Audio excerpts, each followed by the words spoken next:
Hello,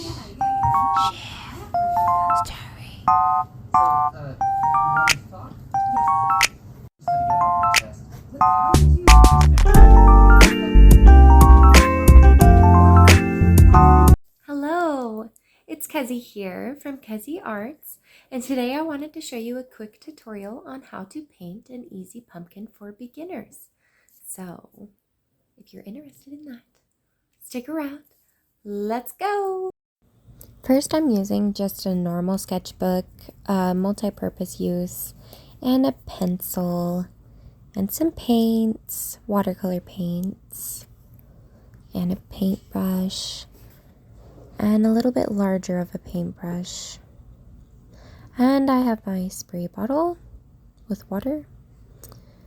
And first I'm going to spray my paints.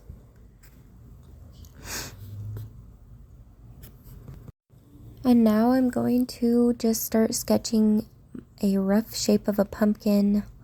Bear with me, this is off the top of my head. And I ended up not liking my first part, so I erased it and kind of redid it. You don't have to be doing the same type of shape I am. You can absolutely use any reference that you'd like. Also, now I'm starting with some light pumpkin orange color. Because with watercolor, you always want to start light and then move towards your dark. Gotta keep your highlights because those disappear and you can't get them back. Now I just rinsed my brush and I'm using water to fan out that color and blend it together.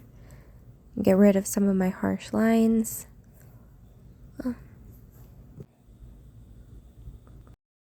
It's easier with a bigger brush, but hey, I like to complicate things. Now I'm grabbing some lime green and some yellow and mixing it together. Also, I suggest using a palette for that. I'm being lazy. Oh look, an eraser bit. Get off of my paintbrush. Thank you. But yep, I'm painting the stem. I'm doing a little underpainting. Now I'm going back with some darker pumpkin orange to redefine those edges. You also don't have to use the same colors as I do. You can use any color you want. Now I'm rinsing my brush again and wiping the excess water off. And I'm going to blend those lines back out. Yay, look at them go. Just zoomy, zoomy, zoom, zoom, zoom, zoom. Awesome. Okay, now I'm grabbing some, I think it's burnt umber or burnt sienna, I'm not really sure which one, and some orange, and some red, and some black. And once again, I suggest using a palette, unless you want to clean your paints later. And I'm coming in with a shadow.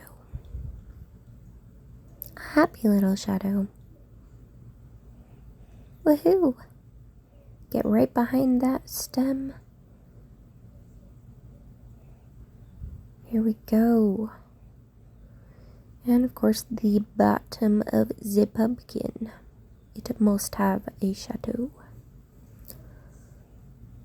And once again, I am going to rinse my brush and wipe off the excess water drips. I don't have too much water, and I'm going to blend out that shadow. And this is kind of how you get like a glowing effect with watercolor. It's pretty and satisfying.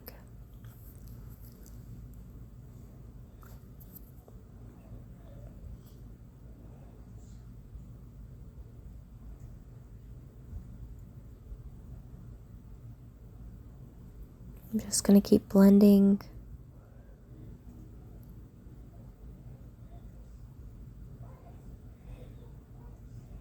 And I kind of lost the edge there, but don't worry, I'll go back in with some more color later when it's dry. Because if you try to drive that color in right now, it's just going to bleed while it's wet, and it won't work to your advantage.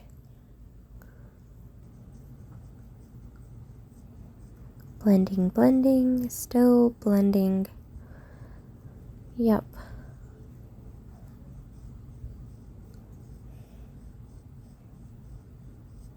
All I do is blend, blend, blend no matter what.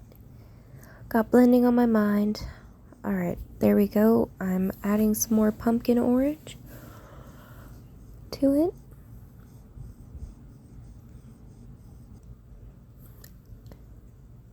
And now I'm getting some brown and some dark green.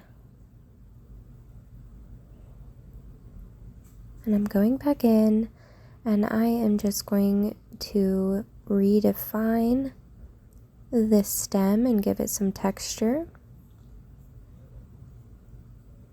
Make it look a little bit swirly. You don't need straight lines, just squiggles work great. Nothing too fancy.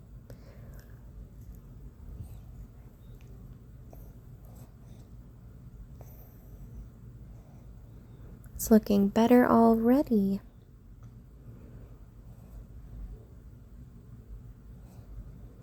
There we go. And of course, blend.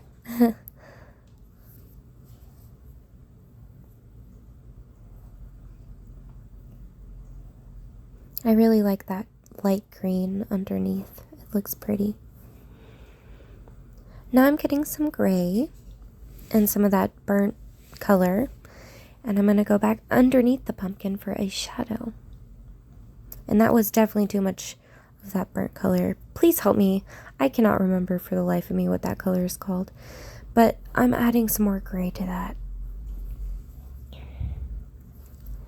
And blending it out.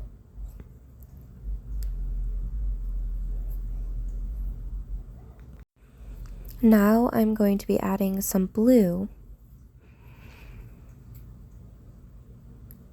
You gotta have your cold colors next to your warm colors to give it good contrast. And I've always liked the way orange and blue look next to each other. They're one of my favorite color combinations. And some more blue and black for a more defined shadow right underneath the pumpkin, where if this pumpkin was sitting on a table or somewhere, it would have that nice dark line underneath it.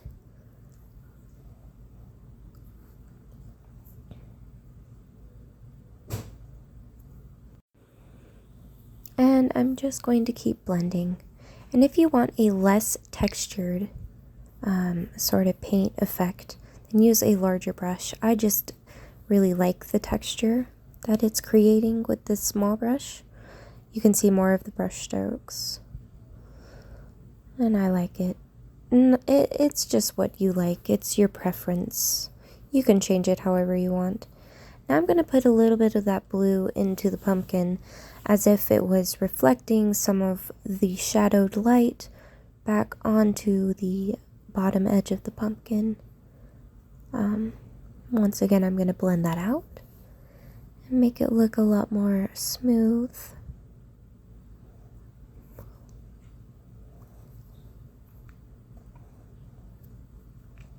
And this part is completely optional. I just tend to like how it looks. I just put a greeting card over my painting, and now I'm splashing it with extremely saturated paint. And I like how it looks. I think it gives it a fun and more finished look, in my opinion, but you do absolutely not have to do this or use the same colors as I do.